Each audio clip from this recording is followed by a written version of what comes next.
Thank you. Thank you so much, Etan, Jamal, Sarah, the team, for having this excellent and timely event. And to all of you who are here in the room, the ones who are watching us live, it's a pleasure and honor to be moderating this panel with top experts in the field, following the Middle East very closely, U.S. foreign policy towards the region. Let me first introduce our panelists.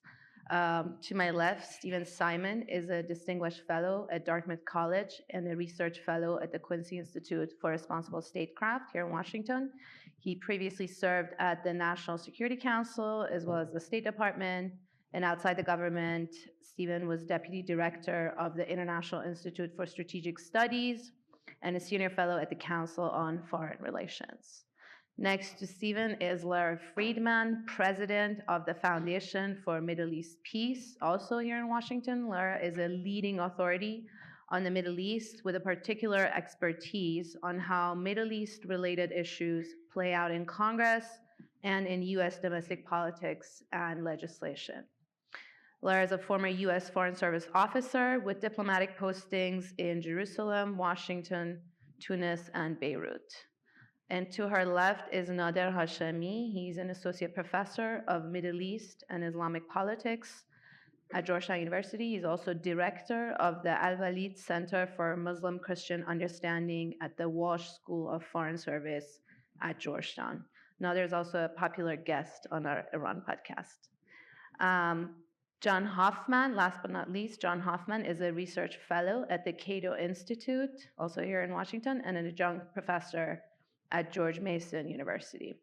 His research focuses on U.S. foreign policy in the Middle East geopolitics, and political Islam. Thank you so much. Let me first start with you, Stephen, by the next president. Now we know who the next U.S. president is going to be. We didn't know when we were planning the panel, but now we know. So let's talk about, and we have some information reporting coming about a potential pick for Secretary of State. Some names had been floating. Marco Rubio is the latest I heard for National Security Advisor and others.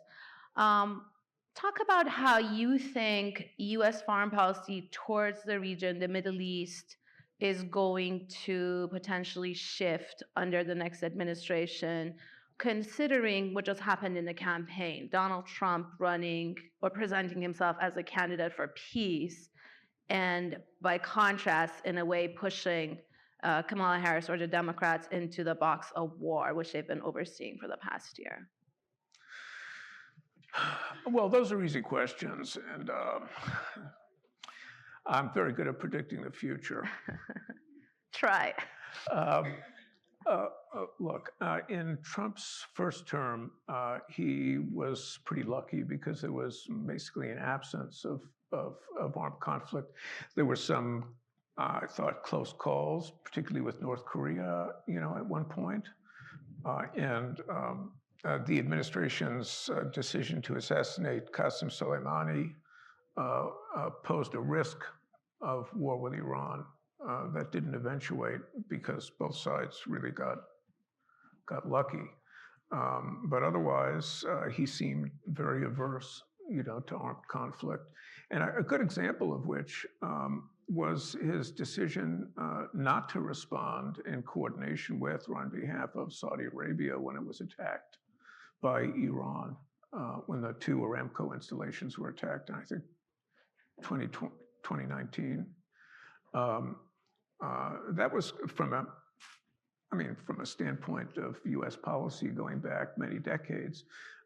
His decision to, tell the Saudis that if the United States got involved, it would be on a fee-for-service basis, was quite astonishing. So, if you look at his record, you could say, well, maybe he is, president of peace, and maybe that will be replicated in a second term. But the international environment now is much more complicated, than it was in his first term, and he will face war and peace decisions, really, in a way that he hadn't. his cabinet is shaping up to be one that likes its meat red, and they don't seem to be a crew that would shy of confrontation that could escalate to violent conflict. And in terms of the Middle East per se, there's Brian Hook and presumably Joel Rayburn will be back. He had been an aide, a senior aide in the Trump administration, and he's in the first term, and he favors a confrontational U.S. posture towards the region. If he winds up in, say, Brett McGurk's current job as Middle East coordinator on the NSC, he'd be in an influential position.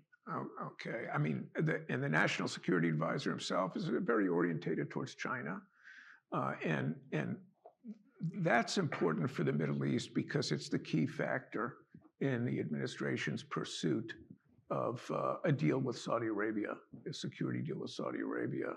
The independent variable there is China.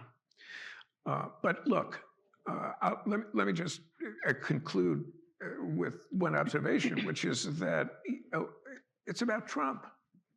Mm-hmm.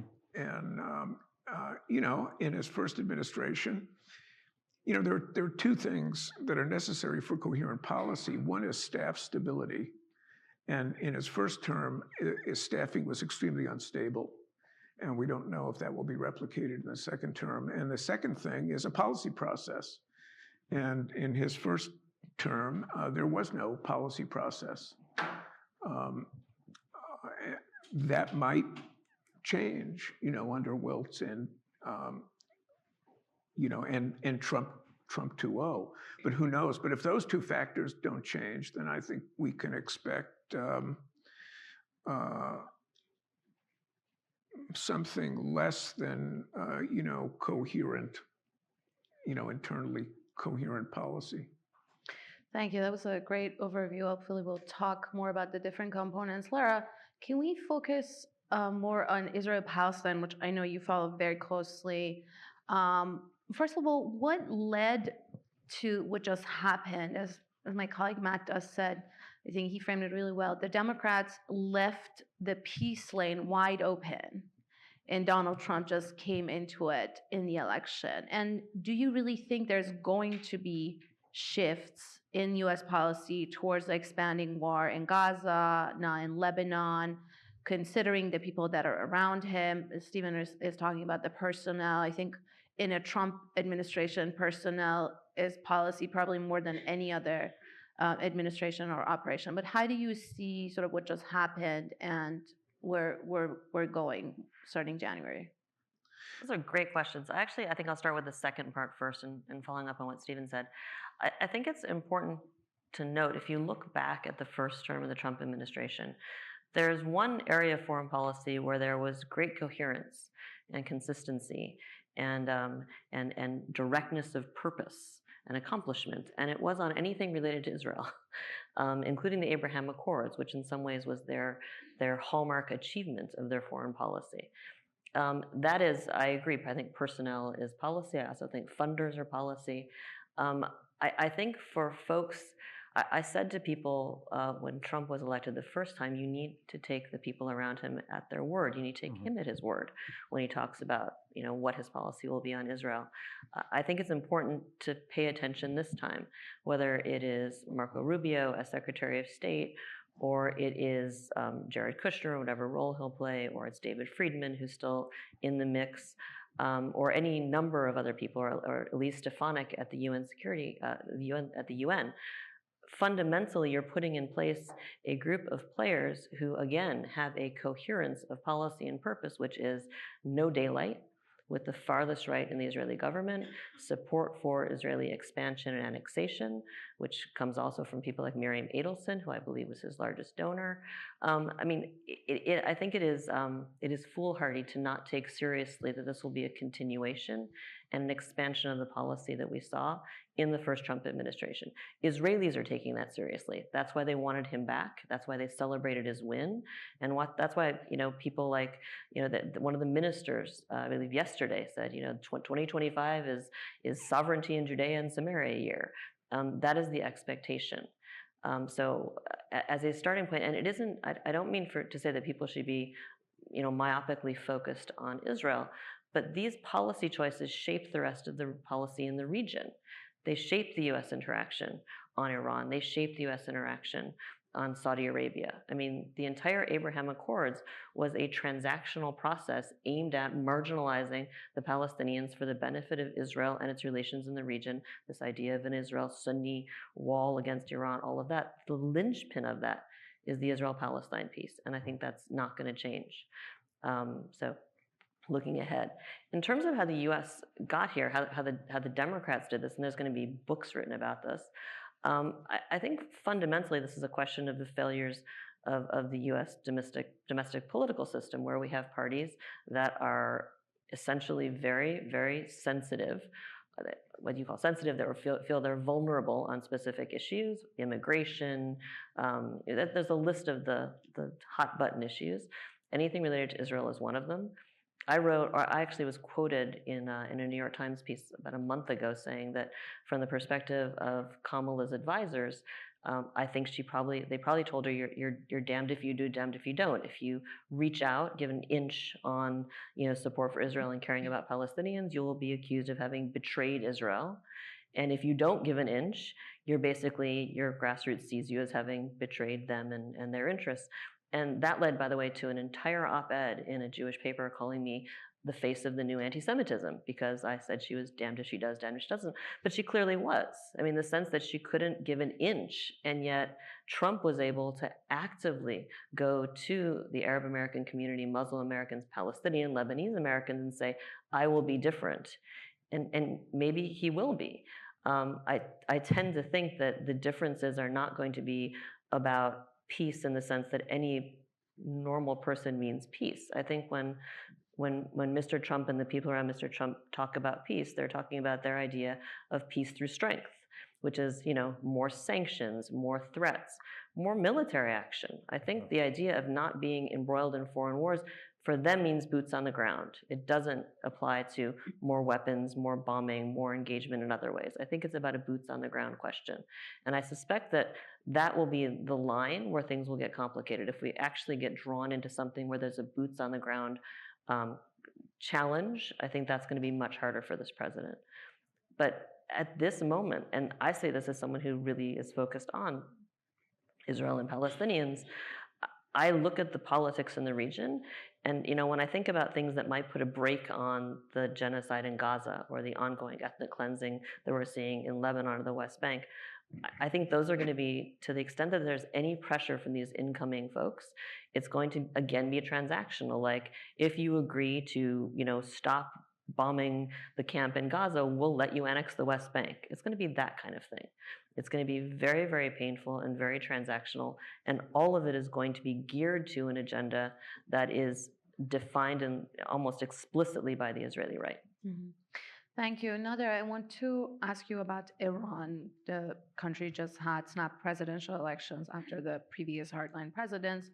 Helicopter crashed into a mountain. A new reformist president, to many surprise, was able to run and won. Masoud Pezeshkian, he was just in New York, came for the UN, and has been talking about potentially engaging with the US. Just today, there were reports of him saying that Iran has to deal with the US and realize that its presence in the region.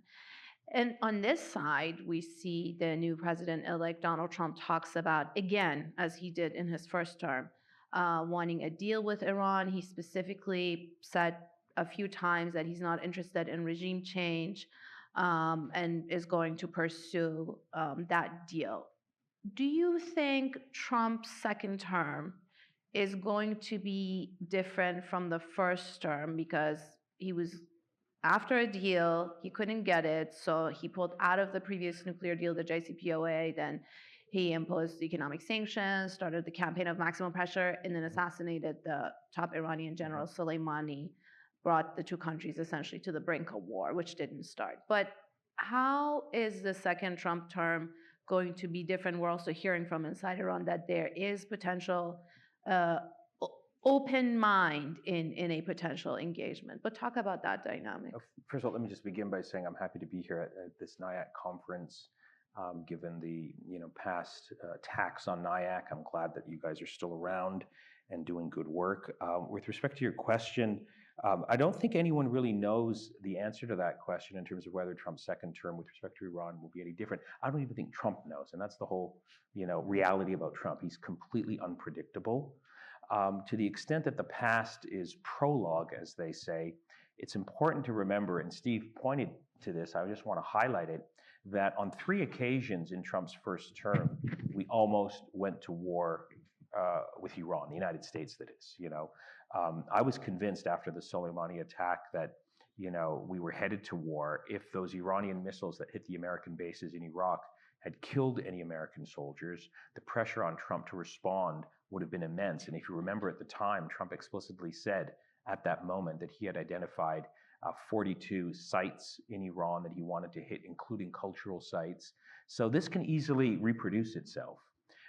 The other, I think, objective reality with respect to Trump's foreign policy is he's surrounded by, as was said, these war hawks, who I think are very encouraged by what they've been seeing in the region recently with respect to Israeli policy in Gaza and in Lebanon.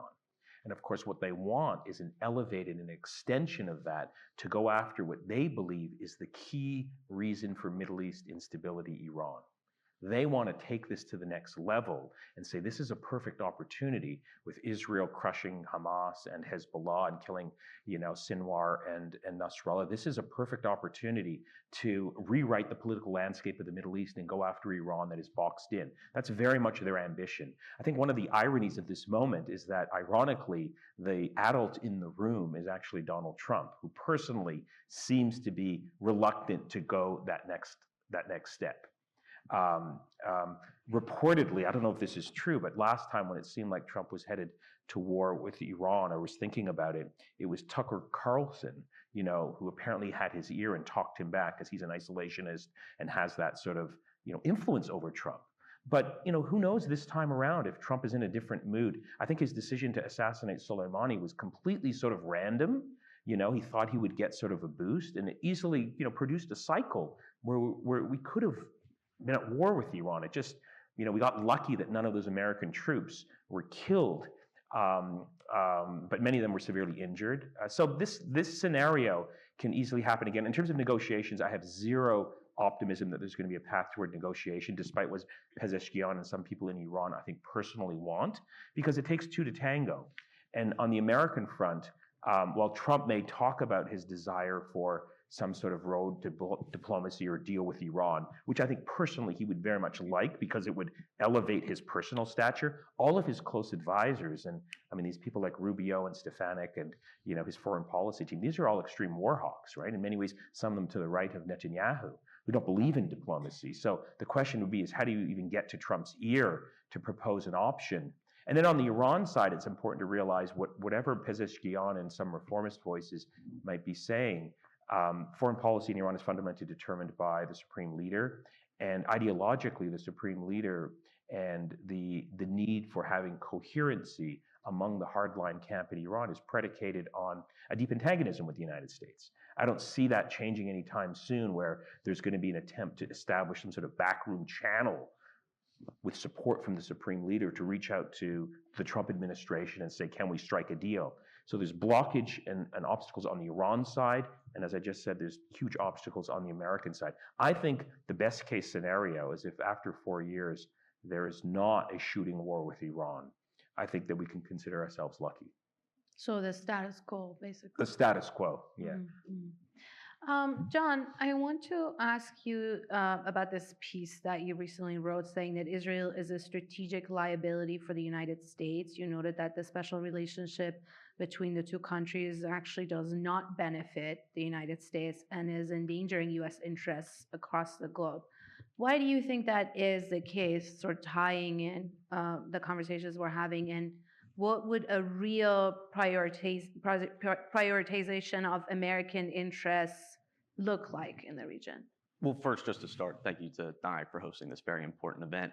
So, in the piece, I talk about and argue that Israel is a strategic liability to the United States in the sense that it repeatedly brings the United States to outcomes that the United States claims it does not want. And we've seen this over the past year. We've seen a serious disconnect between the rhetoric of the administration saying we want a ceasefire, we want de-escalation, et cetera, but then we see Netanyahu continuing to do all of these things, and that's because the problems of the U.S.-Israel relationship are structural in nature. This is a one-way relationship whereby one actor, the United States, provides a tremendous amount of money, military resources, and diplomatic cover for another actor, Israel, to pursue its own interests.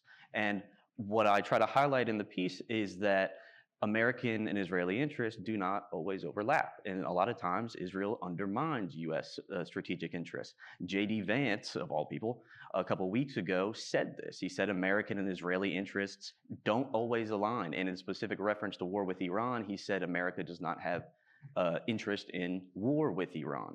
Whether or not Trump and Vance keep to this is unknown. Trump ran on a platform of vote for me, there's peace. And then he talked about blowing Iran to smithereens. So it's, if you're pro-war, vote for me. If you're anti-war, vote for me. So I don't think anybody really knows, with the erratic behavior of Trump, what he will do. But I think, from a perspective of U.S. interests, not just regarding Israel and Palestine, but across the region, we've seen this wave of escalation. Now there's a war in Lebanon. There's been in excess of 180 attacks on U.S. troops in Iraq and Syria, something that the congressman who spoke earlier didn't mention.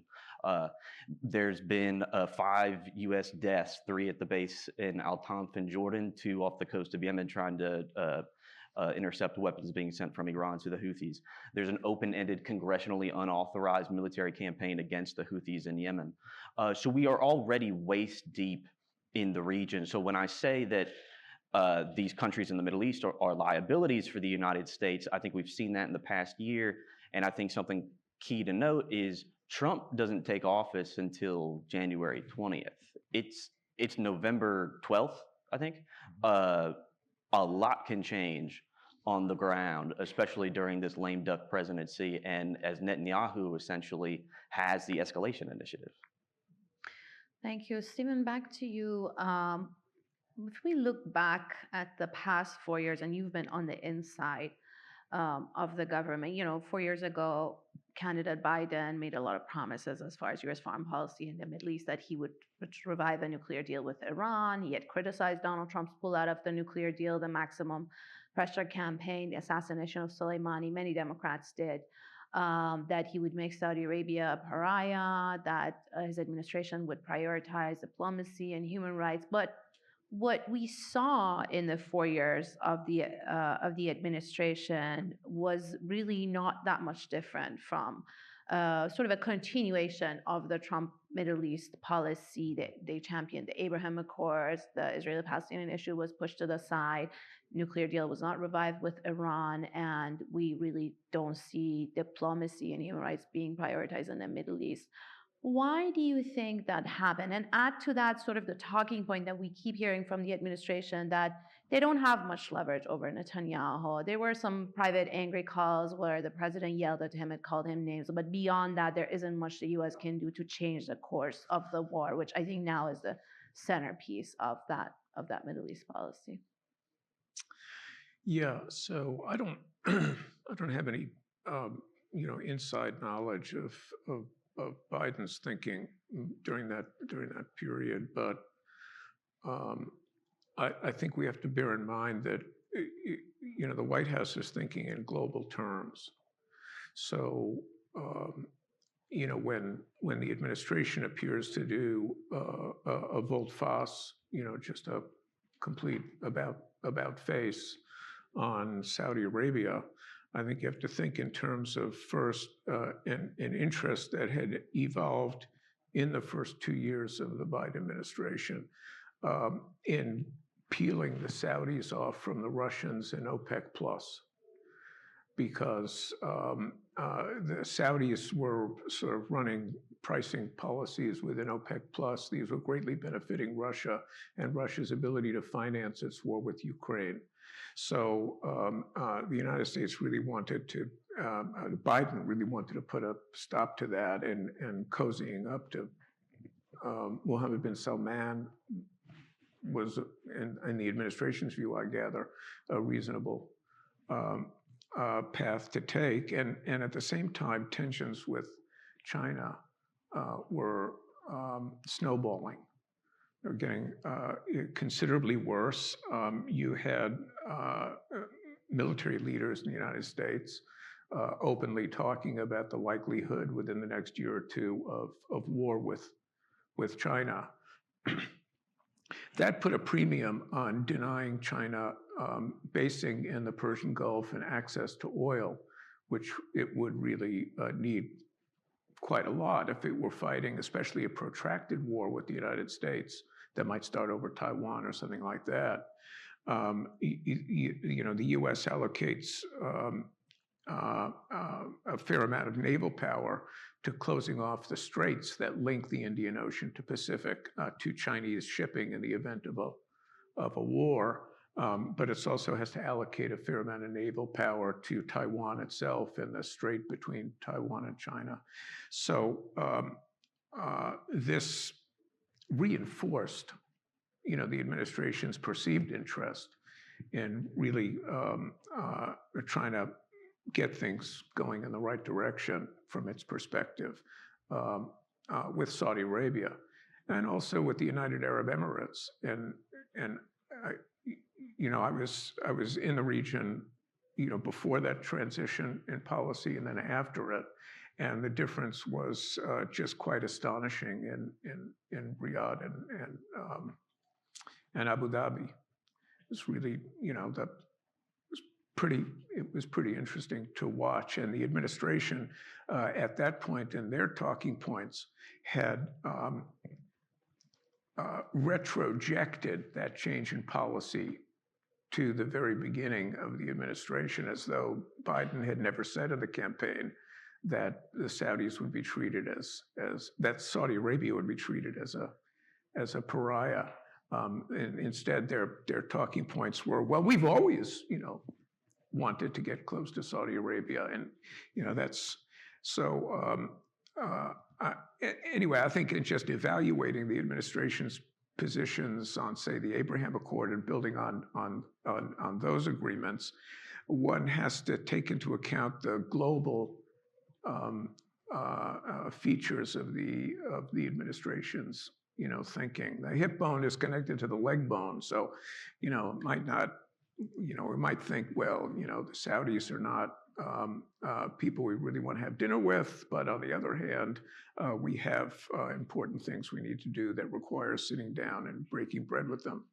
Mm-hmm. It's just the mouth is saying other things, and then the bones are doing, Yeah, exactly. Lara, I want to pose the same question to you, maybe with more focus on Israel-Palestine. We saw 4 years of a democratic policy, and especially the past year, bring us an expanding war to a point that you have Arab Americans, Palestinian Americans, Lebanese Americans, Muslim Americans saying, and they did, vote for Trump, saying it can't get worse than this. There was a lot of warning, don't you see this? He's a Canada war. Look at the track record in the first term. But, what the Biden candidacy or campaign had promised, and their criticism also of 4 years of Donald Trump, and what we saw in the past 4 years, especially the past year of the war, was very different. What is your critique of what happened and how we got here? That question of U.S. leverage on Israel, and also the way the war has essentially only expanded in a year. So So those are some big questions. I think it's worth remembering that the Biden administration didn't promise much for folks who are involved on Israel-Palestine peace. They promised to not be Trump, who had recognized Jerusalem as Israel's capital and moved the embassy and recognized annexation of the Golan, whose the principles that came out of their State Department were principles like settlements are normal and are normalized, they're legitimate, and any nation that acquires land in a defensive war has a right to keep that land, which people should be paying close attention to. That was established under the last Trump administration. Think about what that means for this next Trump administration if that's the attitude. If you got the land defensive war, you get to keep it. So they came in promising, I think, very little. And I think there was a lot sort of built into people's hopes and expectations that wasn't really promised. And then when they came in, I mean, my read of President Biden is the overarching principle he brought with him on Israel-related issues was, I'm not going to be Obama. I'm not going to let this be an issue that eats away at my presidency. I'm not going to hemorrhage political capital by standing up for things that I'm going to lose on, or that in order to win them, I'll have to spend so much political capital, it will, drown out anything else I want to do. It's not a coincidence. This is long before October 7th. The administration from day one made the support of an expansion of the Abraham Accords their sort of key pillar in the Middle East. We had Democrats in Congress introducing legislation. And I mean, the Trump people rightfully at the time said, you're basically giving Trump credit for having done the right thing. And they weren't wrong. This was an administration that really ran away from having to own any changes that would anyway be ever perceived as challenging Israel or hostile to Israel or disliked by Israel. And that went through up until October 7th. And on October 7th, I mean, I think it is correct and reasonable that the position of any government after what happened on October 7th was, we stand with you, we stand with your people. The question was, what does that mean in the longer term? And I don't want to say it was predictable. The fact that that has turned out to mean for US policy, for a Democratic administration, it has turned out to mean that you can trample any international law, any international norm, anything that we gently suggest you should do, any line that we or the UN set down, you can just push right through it, shatter it, and we not only will defend you, but we will continue to provision you with weapons. We will be your leading edge in the international community to make sure that there are not only no limits to what you can do, but no consequences ever. And that's where we are.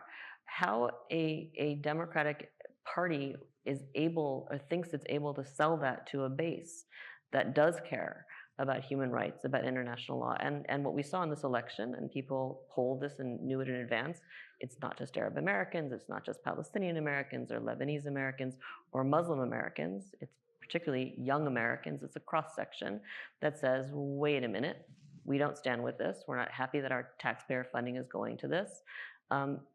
Polling showed that the Democrats had a lot of room to move on this. I would suggest that what we saw in this campaign was a conviction at the party level that either those analyses are wrong or they're irrelevant because we, the Democrats, can win without them. And that we, the Democrats, I'm not saying me as I'm saying their thinking is that we can win by continuing to tack right, particularly on Israel, no daylight, and we'll peel voters off from the Republicans. It didn't work. I'll say that I've said this publicly since the election. I mean, if you want to see what it looks like for a party to basically, stomp on a party that's supposed to be of the left, basically show contempt for its progressive base and try to win those votes back from the right, if you want to see how that goes, look at the Labor Party in Israel, which has done that since the Second Intifada to the point where it is no longer relevant politically. That's sort of where we are right now. In Israel, the political spectrum is from the center right to the far right. There is no left. And, I think it's a challenge now for Democrats. And unfortunately, for those of us who care about, sensible foreign policy or international law or the rights of peoples like the Palestinians who are vulnerable, I mean, it's a question whether Democrats are going, or somebody else is going to figure out that there is a different way forward. At this point, listening to analysis from the wise people, I put that in quotes, It appears that there's a lot of effort to say no. That's not the lesson. The lesson is you need to do more of it and better. And again, I'll refer you to the Labor Party to see how that turns out. Nader, let's hear your critique of the past 4 years, the administration's policy on Iran. Particularly, there was a promise by candidate Biden that he would revive the Obama-Biden nuclear deal with Tehran, which Trump had pulled out of, and the Democrats were very critical of the assassination of Soleimani, the maximum pressure campaign. And essentially what we saw in the past year wasn't much different from the maximum pressure. It wasn't called maximum pressure. The rhetoric had changed. There were small changes in policy here and there. The mobility of Iranian diplomats in New York was increased back to 25 miles. When prisoner swap through Qatar and South Korea happened. But as far as overall policy in 4 years, we didn't see that much change. What is your critique of essentially what we expected from candidate Biden and what we saw under President Biden? There's a lot to criticize, and the question is, where does one begin? I mean, one objective reality is that Biden. And sorry, what would you have done if you? I mean, I would have started the diplomacy and the attempt to revive the JCPOA much earlier. You recall that Biden took a long time, and then of course the clock ran out when Rouhani's term came to an end, and we had. So I mean, the nature of the tensions between the two countries are so deep and long-standing. It really took that unique constellation of forces where you had Obama and you had sort of Rouhani's Zarif that were able to negotiate the JCPOA in 2015. There was an attempt that this could be revived again when Biden and Blinken came back into the power, but they dragged their feet. They waited too long, and then there was an election in Iran that brought the hardliners back to power, and then there was no attempt to do anything after that. And partly that's understandable because you need two to tango. And on the Iranian side, people who were uninterested in reviving the JCPOA, they were now back in power, running the show. So that can't be laid at the doorstep of Biden. That was just the reality and the cards that they had to deal with. And then they just felt that if they just kept the existing sanctions that were on Iran, eventually Iran might capitulate or try to strike out a new deal. But of course, that didn't happen. I think one of the distinguishing features that we will see right now between these two administrations is that at least if one wanted to say something positive about the Biden and Blinken administration with respect to Iran, they did, it's pretty clear to me, establish some guardrails with respect to Israel's response to Iran in October. When Iran hit Israel in early October, and then Israel was thinking of hitting back, there was big fear that Israel was going to go the full way and hit Iran's oil installations and nuclear sites. They didn't do that because I think my take is that the Biden administration did try and sort of lay down some guardrails, which prevented things from going and getting much worse. So, there's not a lot that the Biden administration, I think, and the Blinken, foreign policy team can lay claim to in terms of successes. I think the legacy of what's happening in Gaza today and now in Lebanon is going to be a dark stain, and it's going to have long-standing, destabilizing ripple effects on the politics of the region in ways that we can't see right now. But what I can see happening, just my study of regional politics, is these events that we've been seeing in Gaza and now in Lebanon are a huge source of support for radical extremist forces who are going to exploit that to gain new recruits. And it's tough to predict the future, but I suspect, and I certainly hope I'm wrong, but I suspect there's going to be some sort of violent terrorist attack on the West or Israeli targets that might reproduce what we saw on 9/11. I hope not, but the level of despair, in other words, the social political conditions that produced 9/11 are much worse now in the region than they were 21, 22 years ago, just in terms of youth unemployment, repression, lack of hope. And then you have the Israel-Palestine conflict and the genocide in Gaza that has just shifted the temperature to such a level that it's going to produce a reaction. I don't know how, but if I had to predict, it's going to be some sort of, I think, revitalization or remobilization of Al-Qaeda or ISIS in some form. And then the question of Iran is still going to remain there. And as I said earlier, I'm very worried about this incoming team, that's a foreign policy team, that are all war hawks, and I think are going to be talking in Trump's ear and saying, look, we got to go after Iran, we got to squeeze Iran. And the question really will be, will Trump will he be willing to take the bait? We don't know. And so that's the big unknown. So there's it's a very dark period. I think the bigger fear that we have is that this new Trump team that's coming into power, they're going to go after everyone domestically. I suspect NIAC is going to be in the firing line. I suspect that CARE is going to be charged with supporting terrorism. All of these civil society groups in the United States are going to be dragged through long litigation. And getting back to the question that you posed to Lara, I think a lot of people who abandoned the Democrats for very understandable reasons in the Arab and Muslim community, they're going to miss Biden and Blinken, because the new team that's coming into power are going to be much worse and much more draconian and much more repressive on the Palestine question, on the broader regional questions, and critically domestically.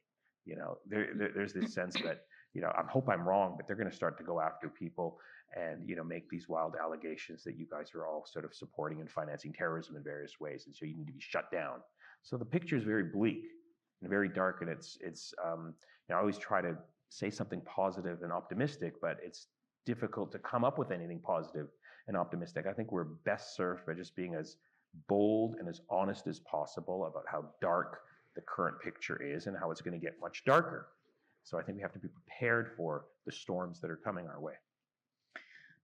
John, I want your views also on what you think. Do you see it getting as dark as what Nader pictured, Trump 2.0? Do you see any difference? Is he going to have more war hawks around him? Is he going to sort of go down the path of isolationists, the likes of Tucker Carlson and that camp in the Republican Party? And how would you advise the president on the new president on a shift in U.S. foreign policy towards what he at least claims he wants, which is peace and an end to the wars? Not to darken the mood further, but I think we are headed for rather dark days ahead.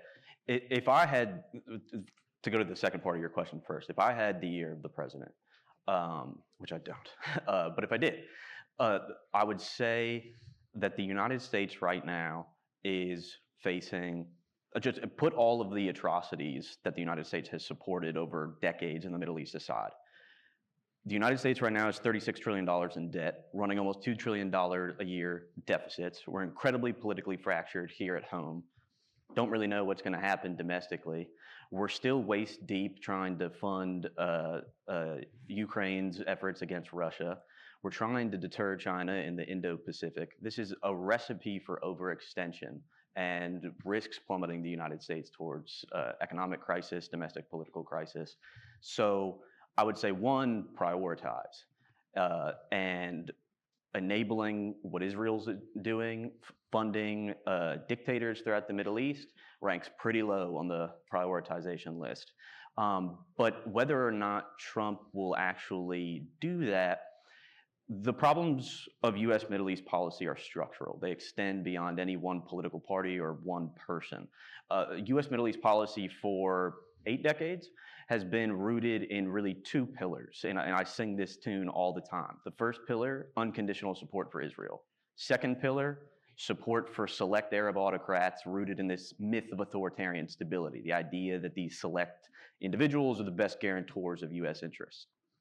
The Abraham Accords were an effort to merge these 2 pillars by brokering the normalization of relations. The issue keeping them from doing so historically was Palestine, but by design, the Abraham Accords sought to forcibly sideline the Palestinian issue, thinking that it could just be swept under the rug, who cares, et cetera, et cetera.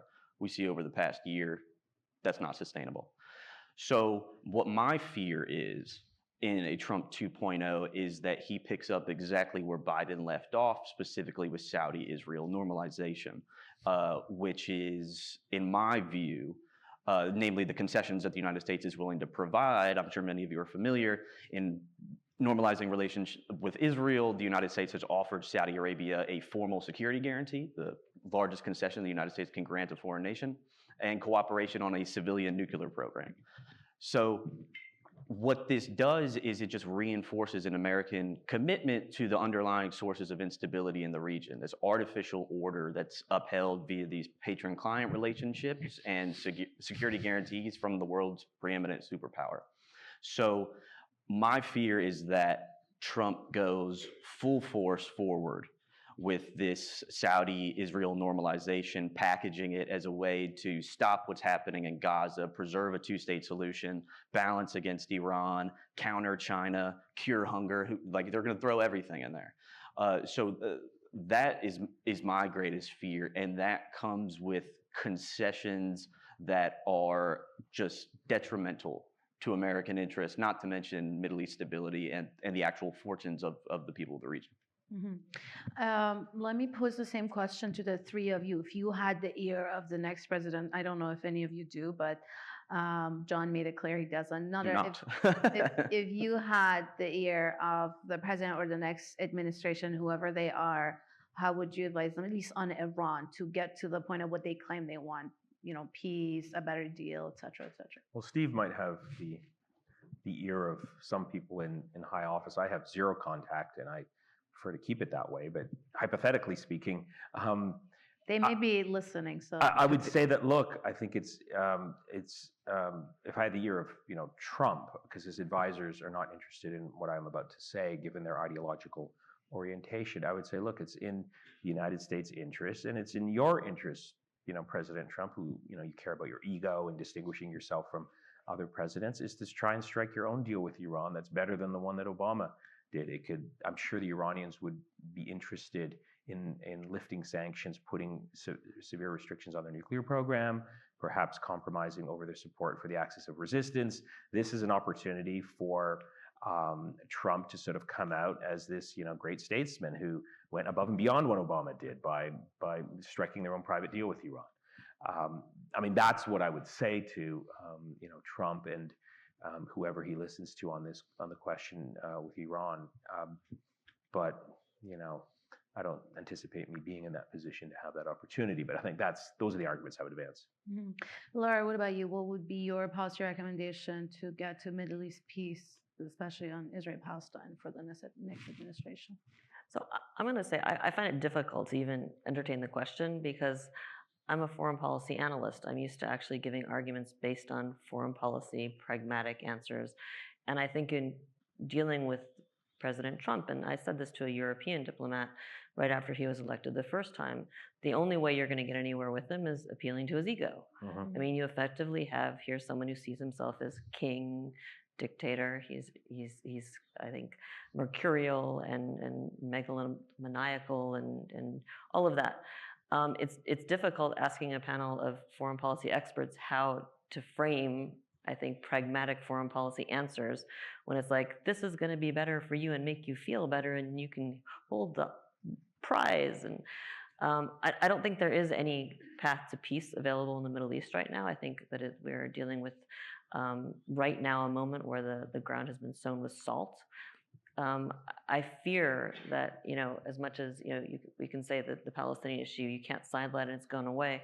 I think we're in a sort of Israeli neocon moment where the Israelis will say, you're wrong. We're very close to victory. We're going to do, this is what's called the Israel Victory Project from years ago, the Middle East Forum out of Pennsylvania, which is adopted in Israel, which is the idea that you have peace in the Middle East by letting Israel finally vanquish its enemies.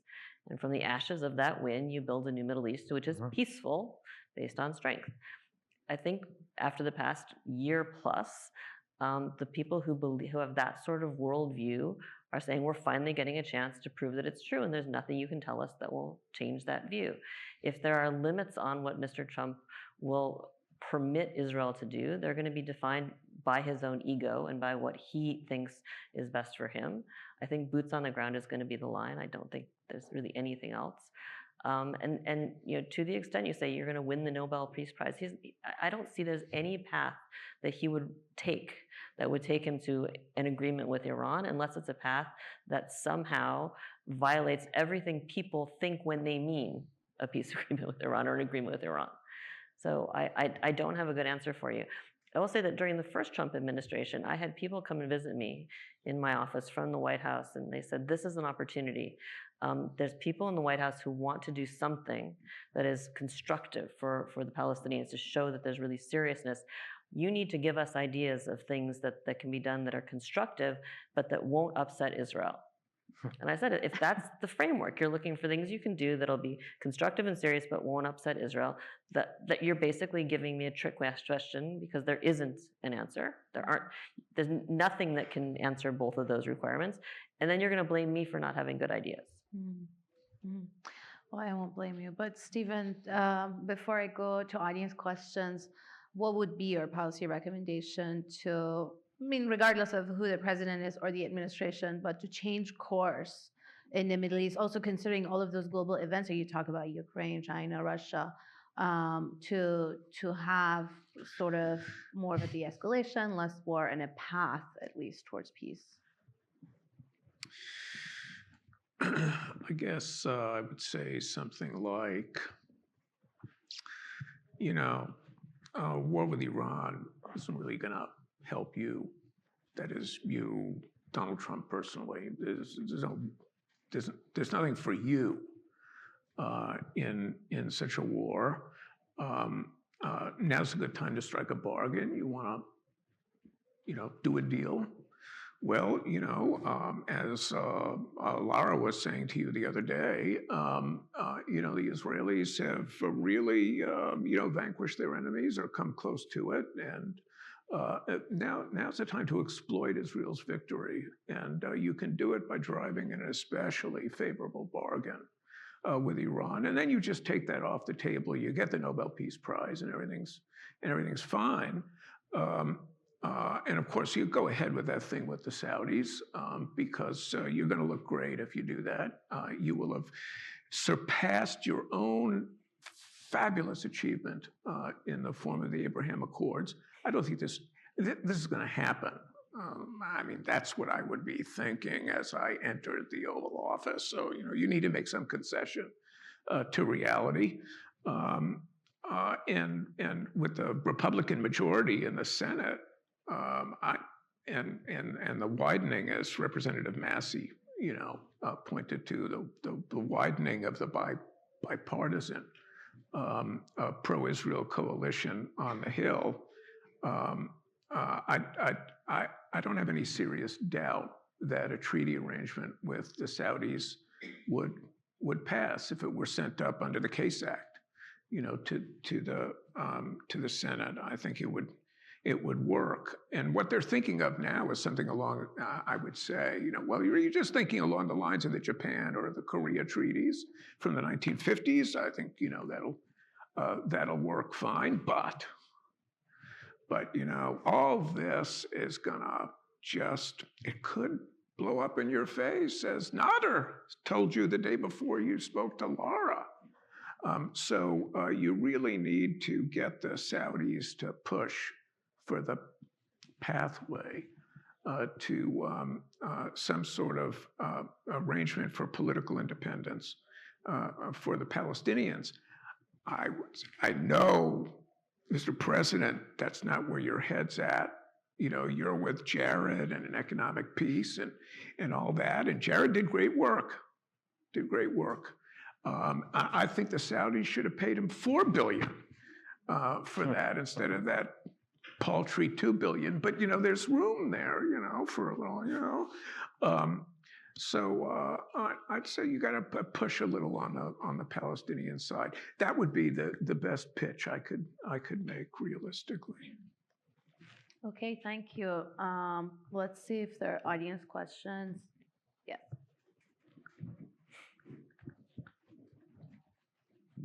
All right, I'm going to try my best to formulate my question. So I appreciate that this conversation focused a lot on the outlook for diplomacy, the previous administrations, and the path we traveled on diplomacy. And the fear and anxiety I have is actually the instability of the president-elect, his impulsiveness, and the kind of unilateral things that we saw under him, like his strike on the military commander back in 2020, some of those things have also happened under Biden. And like, I guess I'm interested in your thoughts about how everyday American citizens and concerned Iranians can actually think about defensive organizing in response to those moments of instability. Like, it's true that we need to build that diplomatic infrastructure and analysis, and we need to be educating members of Congress, and all of that needs to, but in these moments where things really feel out of control in a very volatile situation in the Middle East for all the reasons you've talked about, what should the everyday concerned person do to actually have movement and power in those moments where it feels like we have so little control?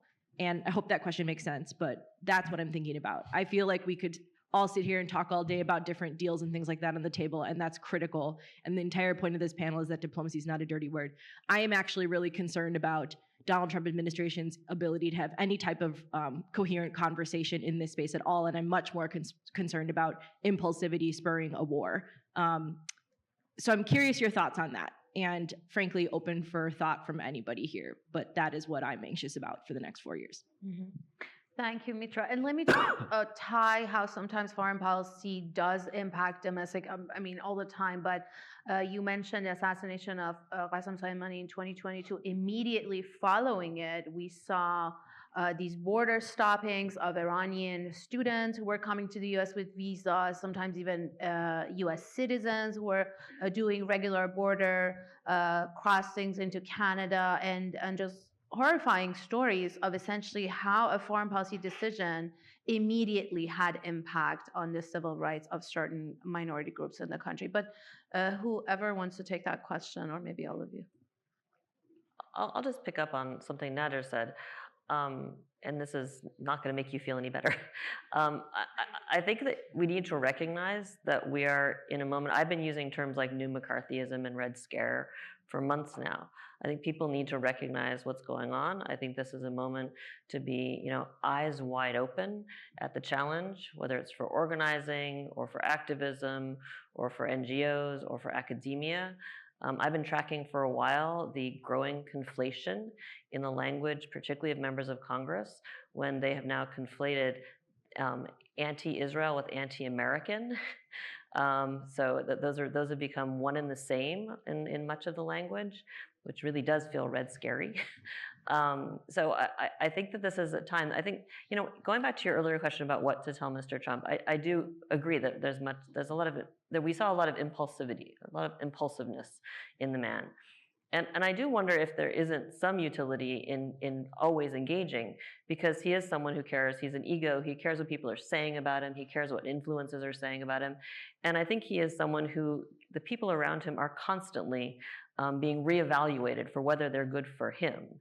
And I think that's a fair question to always push out there. Do the people who you've put around you actually serve your interests, the man, the president, the legacy? And that's something that I think activists have a way of keeping a spotlight on. I think a lot of the people around him have very clear agendas of their own, particularly when it comes to Iran, particularly when it comes to Israel. And those agendas aren't ones that he necessarily shares, and those are ones that potentially, I think, are ones that he may not be happy with when he sees that they're hurting his reputation. But the ability to maintain a voice, the Iranian American community knows this obviously well. This dates back not just to the previous Trump administration, to be under that spotlight. It's going to be worse now, and it may be trying to see that both as a challenge and as an opportunity to really organize harder and organize more effectively, and lawyer up and all of that. Anyone else? Well, look, it's a good question that highlights the fact that when it comes to the average citizen, the average citizen in this political system is very removed from any influence over foreign policy. This is one of the problems with our democracy, is that, foreign policy decisions, particularly on the Middle East, are least subject to any sort of democratic oversight. So there's not a lot that can be done. I would say practically, as I predict we will probably head into more confrontation with Iran, reproducing what we saw in Trump's first term, is if citizens wanted to get involved to do something, is to join some sort of anti-war coalition, to sort of be prepared. I think if we're headed to war with Iran, organizing protests, civil society sort of activism that can try and draw attention to the horrors of war is probably one practical thing that can be done. On the domestic front, I completely agree with Lara that there's going to be a major crackdown on civil liberties. So if you haven't already, donate to the ACLU and other organizations that are committed to fighting these types of battles, because I think the courts are going to be one area where we have a little bit of protection against this coming onslaught that's coming our way. I mean, those are the things that have to be done. I'm sorry I can't give an answer that sort of provides sort of a magic bullet here that can provide some room for optimism that can sort of solve this situation. I think we have to just try and put as many constraints and restraints on this, this movement toward what I anticipate will be a confrontation with Iran by doing the things that, people in the United States have done in the past in terms of trying to stop an expansion of American military intervention in the Middle East. I just want to briefly respond that I appreciate all that. And the panel this morning, one of the points that we drew out is that we have to build up a really serious anti-war movement. We have to rebuild the anti-war movement in the United States across issues, across constituencies, to actually address that power balance that you're talking about, where there needs to be a return to grassroots anti-war activism across issues. And we talked about how the failure to really galvanize in that way, or the formidable efforts that still kind of fell on deaf ears, really cost us an election. And now here we are on a Tuesday talking about our governing limitations. And so I think there is a clear connection, and I appreciate your candor as we look at the next 4 years and the challenges. And I think there's a common thread about what do we need to build while we're defensive organizing so that we can be stronger going into the next round. So I appreciate the reflection, and it gives me a lot to think about and builds on the conversation we had this morning. Thank you. Thank you. Yes. Thank you. Another question. Yeah, thank you so much for that question. I actually want to build off of it. I think a lot of people in this room, when you're talking about democratic oversight of foreign policy, have been involved in the past on campaigns around the War Powers Resolution or authorization for the use of military force. I think that one of the challenges of the War Powers Resolution organizing is that you can unintentionally only argue that a war is a bad idea because it's unauthorized, not because it's bad policy. I'm curious, though, now that we're facing a trifecta, and what your sense is of the prospect for an AUMF that authorizes war against Iran, how advice you would give to people in this room around advancing War Powers Resolution to limit military engagement, and what you think some of the pitfalls might be that we can learn from how we organized to oppose military escalation under the first Trump administration. Who wants to take that? I can take a first stab at it. I think going off of that idea of coalition building, it's important to also recognize the broad constituencies within the United States that are, nominally anti-war or more restraint-oriented and so on. A lot of these groups aren't just found on the left; they're found in the center, they're found on the right. I myself work for a libertarian organization. I'm a libertarian. I know that I'm assured every election knowing that my candidate will never win. But there are constituencies outside of any one political party or one part of the political spectrum that see eye to eye on this issue. And I think in trying to build such a broad coalition as possible, we need to take into account all of these, different constituencies. Mm-hmm. Anyone else? I'll just weigh in on the AMF. I mean, I think people need to be prepared for the way this administration is going to govern based on what we saw last time and based on what we've heard. I don't think an AMF will make or break anything. I think if they decide, the current administration is at war in Yemen without an AMF. I think the argument will be if war escalates, most likely because of what happens with Israel, that we will join in, and they're not going to ask for permission or forgiveness. They just will. I think this president's pretty clear. He plans to govern as a dictator and expects the Senate to rubber stamp what he's doing and doesn't really care what the grassroots thinks. And this isn't to say that grassroots organizing doesn't matter, but I tend to think that this president is more concerned about someone saying, if you do this, gas prices are going to rise tremendously. You're going to lose money. The people who support you are going to be furious. I think, again, boots on the ground. The people who voted for you don't want their sons dying in another foreign war. I think there are some clear limits in there, and they are largely limits that are shared between the right and the left. And they speak much more to the populist part of Trump and wanting to address those populist concerns. I, like many people, actually got out when Trump was elected the first time and, wandered around in a giant march on Washington, which they truly did not give a crap about. Which, to be fair, I mean, the previous administration, two back, didn't care about us marching against war with Iraq, right? I think there's going to be a lot of cross-partisan, trans-partisan unanimity on some things that places this administration shouldn't go because of what they'll do domestically. I think it's going to require a different kind of thinking, a different kind of organizing than people have done before.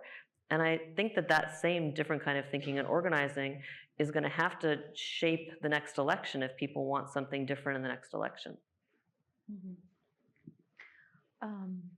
Questions?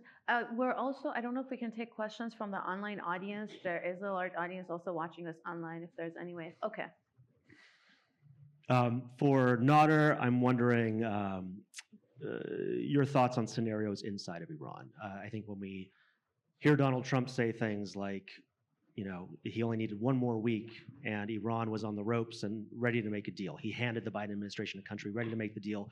Real belief in the impact of maximum pressure and leveraging the possibility of regime collapse for a deal. And I think a lot of the people around Trump are saying the same thing, that the ruling government is as weak as ever, it is suffering a crisis of legitimacy like never before. So which direction do you see that going inside of Iran? And for the full panel, I'm also curious, Trump is coming into office. It's a much different Middle East than it was when he first came into office. You have Brian Hook talking about, Trump is going to dissuade the Persian Gulf states from engaging with Iran, but we know that the reality is that has very much changed. There's this process of rapprochement between Iran and the Saudis and others. So how does that dynamic come into play with all that we've talked about?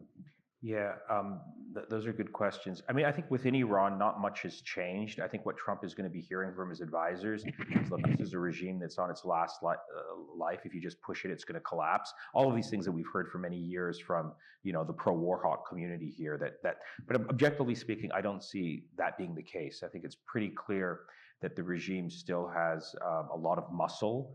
I don't think it has popular support, but I think the opposition in Iran is still very broken and fractured.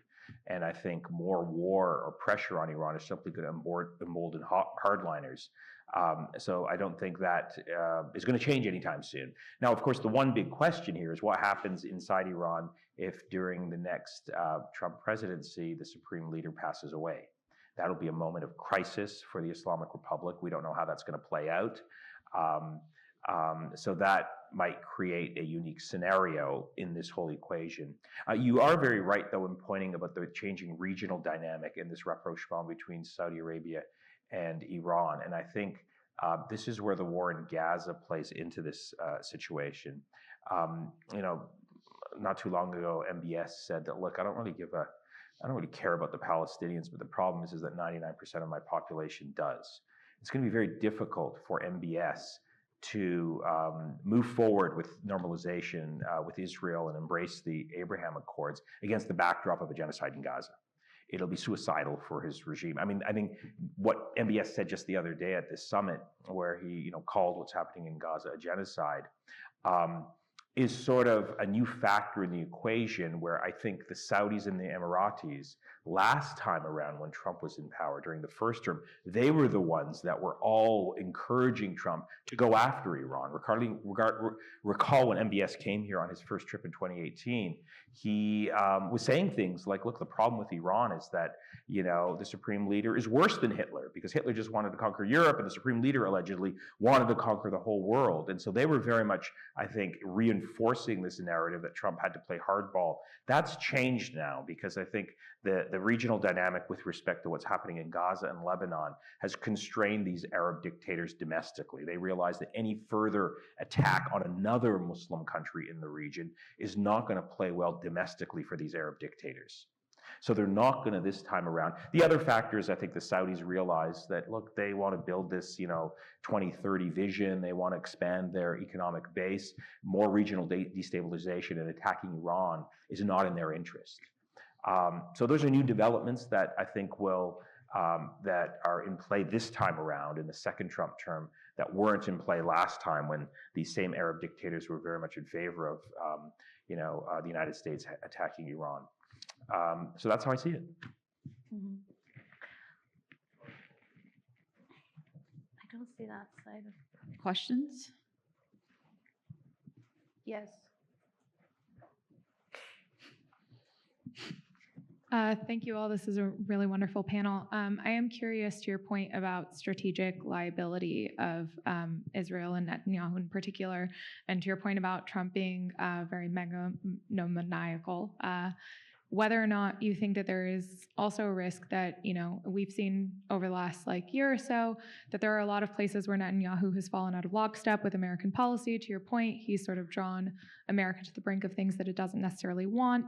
To what extent do you think that that could actually throw a wrench in what I think Israel thinks will be a really beautiful partnership and perhaps sort of turn the tide in another favor? It seems like the Saudis tend to want to play ball with Trump a bit more. It seems like there are other powers at play. Putin and Xi seem to be, pretty buddy-buddy with Trump, and they don't actually seem to be too tied to the Israel issue, if you will.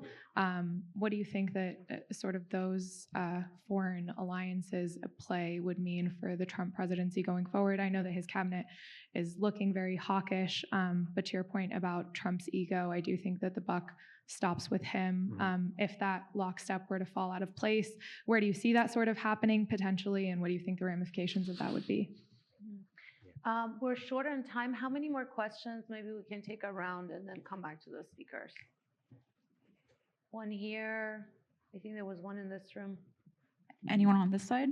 One over there, Maya, the back.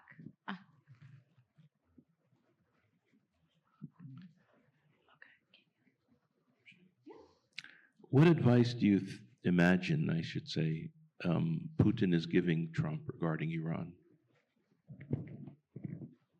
Okay, and looks like we have an online question. Let me also read that, and then I'll come back to all of you.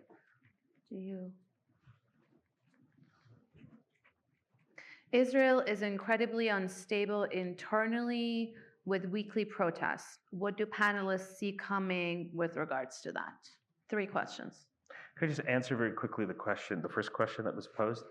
Yesterday at Georgetown, we had the honor of hosting a really distinguished Israeli-American historian, scholar of genocide, and who follows what's happening in Israel very closely.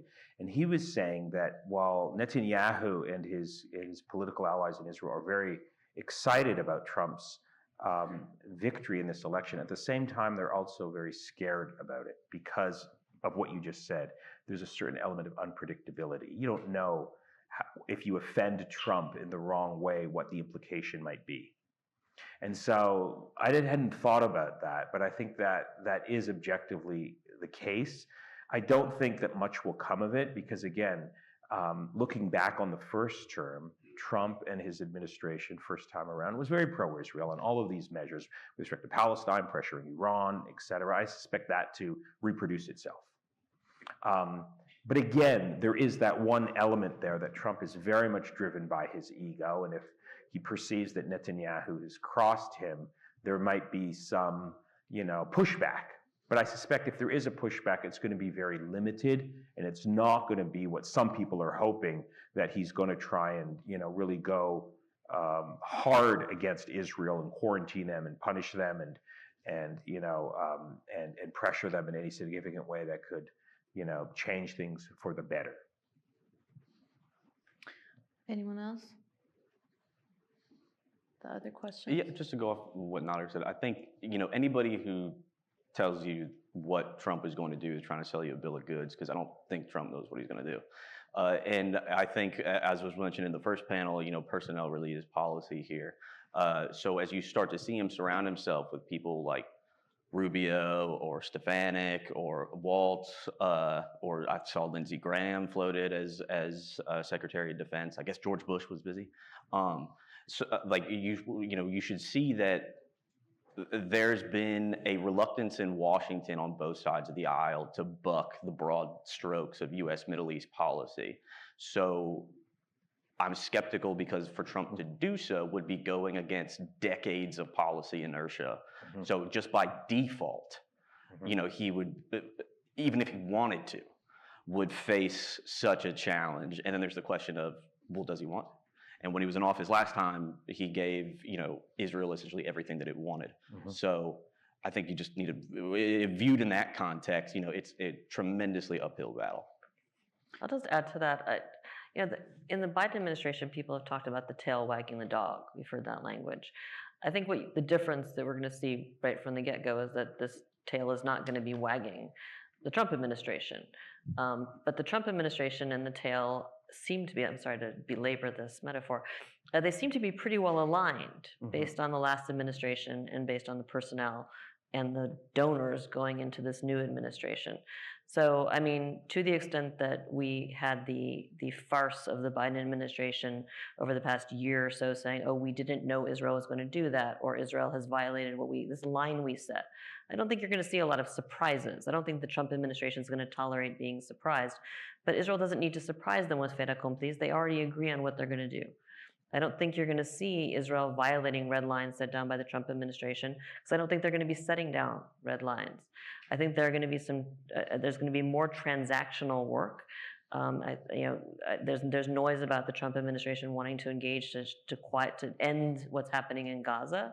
I think that's going to be an interesting opening for Saudi Arabia to somehow walk back its lines on its ability to normalize with Israel, because it will be a constructive player in ending what's happening in Gaza. By the way, ending what's happening in Gaza means ending Palestinian life in Gaza and just somehow dealing with the humanitarian side. As far as Israel being unstable internally, I would urge people to really examine their assumptions on what instability means.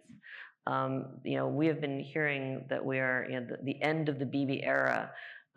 It's sort of like, there's always the House of Saud is always on the edge of collapse, and the end of the Bibi era is always nigh and never happens. This Israeli government is continuing what has been a multi-year descent into illiberalism. Israel is at best an illiberal democracy. In many ways, it is increasingly openly fascist in democracy, if you can have those two things together. And it's very strong in that. And October 7th has been a rallying around in the Knesset and beyond, to the extent that I think yesterday the Knesset Ethics Committee suspended without pay a member of one of the few left-wing parties left, a Jewish member of an Arab party, because of his criticism of what's happening in Gaza. And the leadership of the ostensibly central moderate opposition to the Netanyahu government came out with a statement totally in support of this. There really is remarkable stability inside Israel in that sense. Any more questions? Question? And okay, all right. Maybe final thoughts, Stephen. Anything positive they can walk out with? A lot of darkness. Well, let's see. Thanksgiving is coming. It's something to look forward to. Now, the only thing I would add is just a note of caution. I mean, we have to sort of, in a way, be agnostic about what we're gonna see. I mean, I think the expectations that the panel has expressed, at least as I've understood them, are all reasonable. And I'm nothing if not an admirer of worst case scenarios. I've always applied that to my own personal life, and it seems to have worked out pretty well. So let's go with the worst case scenarios, while bearing in mind that things may not turn out to be as bad as we think they might be. Okay, we're at time, and let's leave it at that. Thank you so much. Thanks to everyone for listening here, the audience tuning in online, and to the panelists, Stephen Simon, Lara Friedman, Nader Hashemi, and John Hoffman. Thank you. Thank you.